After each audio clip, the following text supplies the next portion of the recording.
The Olympic Games, Big Ben's Doomsday Clock. What does Big Ben have to do with the Olympic Games? Should be self-evident. They're both in 2012, now in London. 2012, we won't get into the significance of that. Who knows? Anyway, so let's, by the way, we're not playing War of the Worlds. I'm not Orson Welles. This is not aliens invading from space. This is not a projection of real terrorist act. Just think of this as a Hollywood show. One we never want to see, but let's just think of this as a Hollywood show we're going to play out today. So, oh, you remember 8 years ago, not 8 years ago, in 2008, 4 years ago, when, well, we were at the top of the world. Lehman Brothers was merely a blip on our radar screen. Bush was sitting with Hu Jintao in China, and they were enjoying the Olympic Games, the Unity Games. I don't know if that's what they called them. Anyway, that's probably what they were talking about. We always talk about unity when we get to the Olympic Games. Anyway, so here we are 4 years later, and, well, the United States, well, very quickly after that, there was the whole presidential elections. It's like if McCain had any chance, he lost any chance of defeating Obama when the economy collapsed. And, well, it was destined to collapse, but, well, actually, that is part of the point. Our economy, this is what I observed in 2005. Our entire financial system, our global financial system, was designed and destined to fail. One could argue it was designed by God to fail. Whoever your God is, I could argue. It was designed to fail. It was designed, and actually, if you're Muslim, you might take great pleasure in realizing that the seed of our own destruction is our mortgage system. Our system of debt in the world is our primary sole problem and our solution. But that's going to be different for everybody, but it's going to be different. It's going to be a different world. Anyway, let's not go to the final solution. Let's talk about the problem, the fact that we are destined to economically collapse as a system as you know it, only to give ourselves the opportunity to rise as a phoenix. When we choose to rise is our own choice, but here's how it might play out. Now, you guys think about those games. We got all these security guys. They got a thing, private security. Can't keep up with the security needs. Unprecedented amounts of security in London. Why so much security? But of course, we don't want to have anything happen to the athletes or the people or anything. But what is it about it? See, this is a problem with cities in the world today, and the problem that was exposed on September 11th, 2011. And by the way, if anybody believes there's any justification to kill in the name of God, I don't think you can justify that. And for any Muslim, you must know that to murder one innocent person is if you murdered all mankind. But enough of that advertising against the practice of killing is the problem. As soon as the terrorist attack hits, let's say like some of that nerve gas they're worried about moving around Syria ended up in London and moved around to different spots in London, and all of a sudden a series of nerve gas attacks happened. Well, of course it would like make us really nervous about our Olympic Games and cause lots of disturbances, and we'd be worried about it, and we'd want to find some other country to invade so we could find those weapons of terror, and we'd be all out against those weapons of terror. But basically, weapons of terror proliferate as long as we proliferate war and terror on Earth. But that's a side problem, but actually it is part of the big problem. But let's get back to that. The primary problem with that attack is not a security problem per se. It's an economic financial problem. Because see what happens the next day in London, when all of a sudden they're not sure what section of London might, well, be like a death trap. For those people that had like summer homes are going to like leave London. fact, they might put their homes in the market.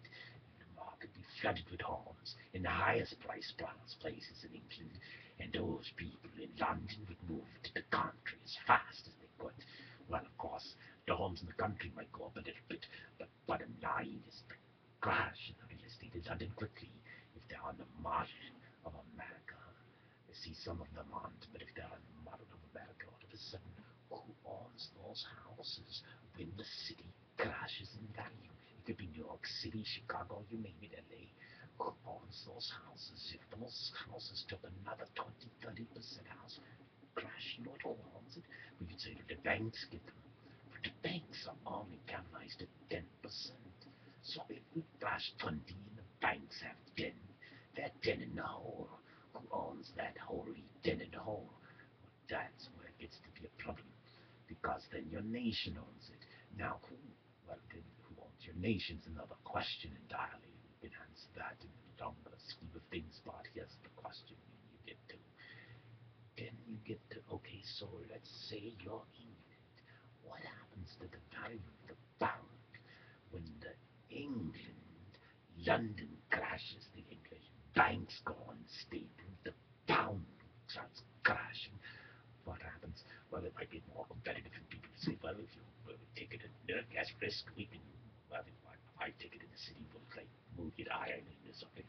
Anyway, but the point is, the pound crashes, and well, then you say, well, maybe that's okay, but no. See, we're all connected now.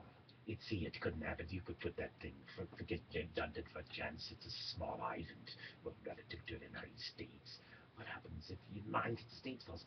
And by the way, it doesn't take terrorist act. All it happens is a synchronous fall.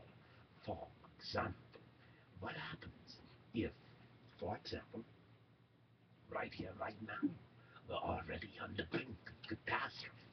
We're already in a catastrophe that, well, China's slowing. That could have easily been projected. You can't grow those rates forever, especially if your main markets are having financial difficulties like the Americas started going through in 2008 when the bubble started bursting. Well, the bubble across the world and China was building their own bubble, so they just kept that bubble going, hoping we'd get out of our problems and get our bubble back going, and then they could get their bubble going again. But yeah, what happens is if you can't get your bubbles going in together, or one bubble feeding another, then other bubbles start collapsing, and we collapse upon ourselves because if the dollar collapses, it doesn't help. It's your Chinese. That it's all the whole world is all denominated in these currencies, and if they collapse, but that gets strange because what happens? The price, the value of an apple, if the dollar collapses, well, when I say an apple, I'm talking to a company. It could be a GE or whatever, you name it.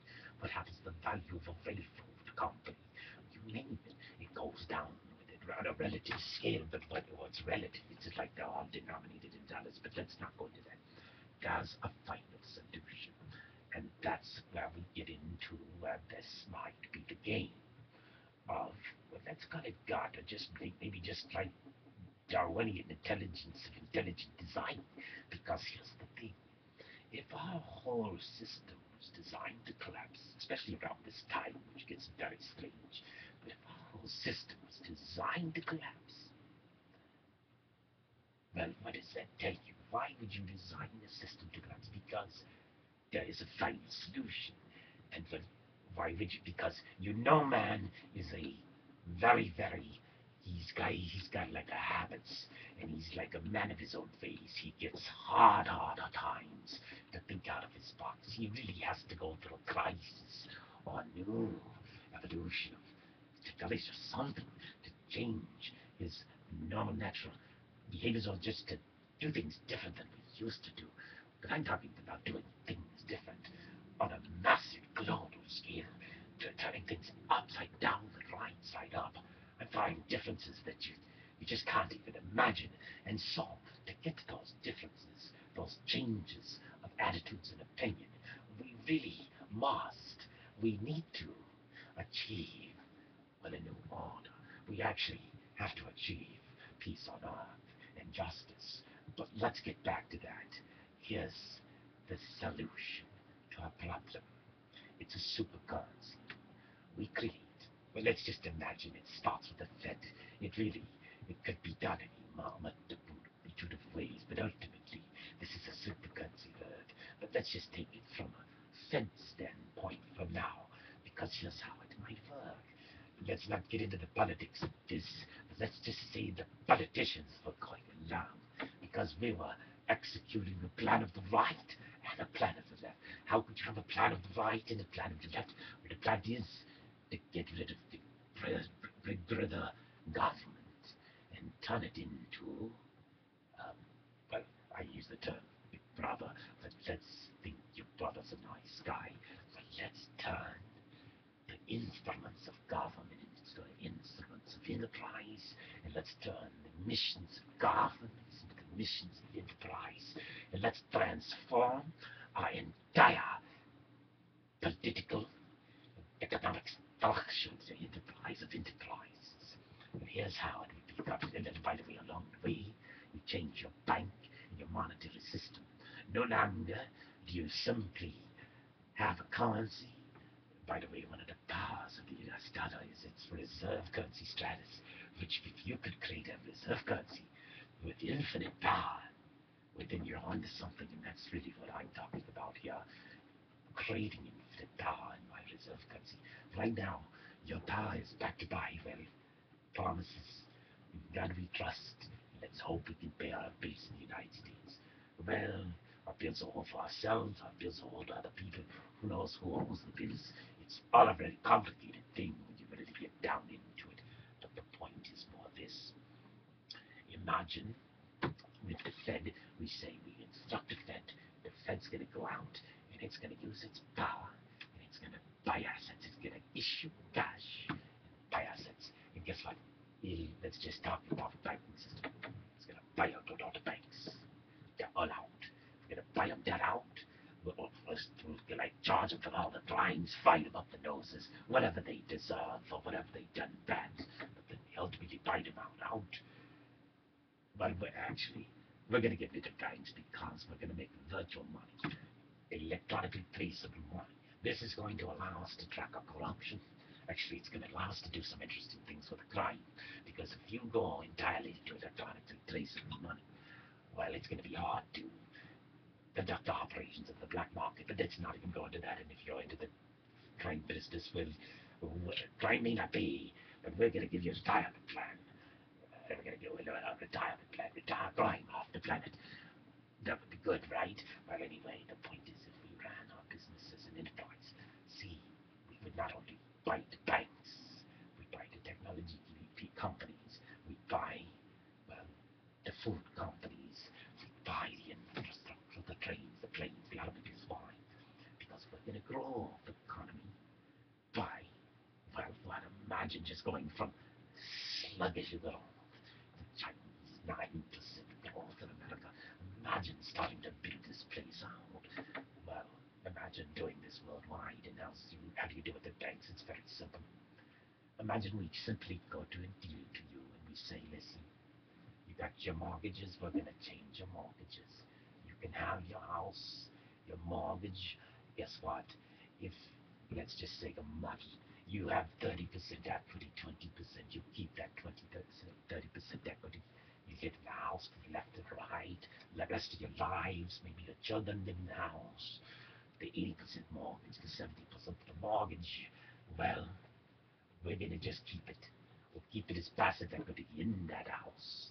The people are going to put your house and back it with the bank. We're going to put the value of your house in money. So now as your house goes up in value, well, the value of your 20, 30% goes up, but the value of the houses in our banks go up. So as we print more dollars, our houses go up, but anyway, it doesn't really matter because we're not banked by debts. We're banked, well, by not mortgages, by equity. And that's sort of what they said it. Well, that's sort of what the Muslims do. But anyway, let's not get into that until later.